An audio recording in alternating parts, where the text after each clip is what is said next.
một cái bàn mì á như thế đây chết chết chết một cái bàn mì ơi một cái bàn mì ơi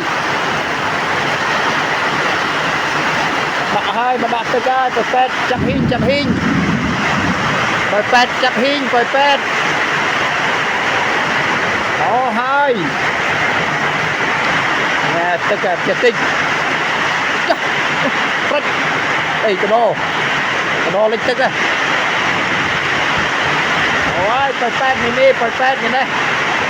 khi mà phơi bay khe pi khi quân mà phơi vào muối pet bàn một mét không à ôi chuyện nào lục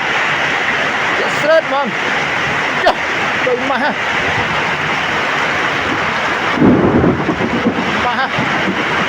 con pet đã ai cái này sớm ơi giờ tiếng hơi tụi bay cái này tiếng ơi rồi pet tiếng hai mini bàn một mét không hai chuyện chung thôi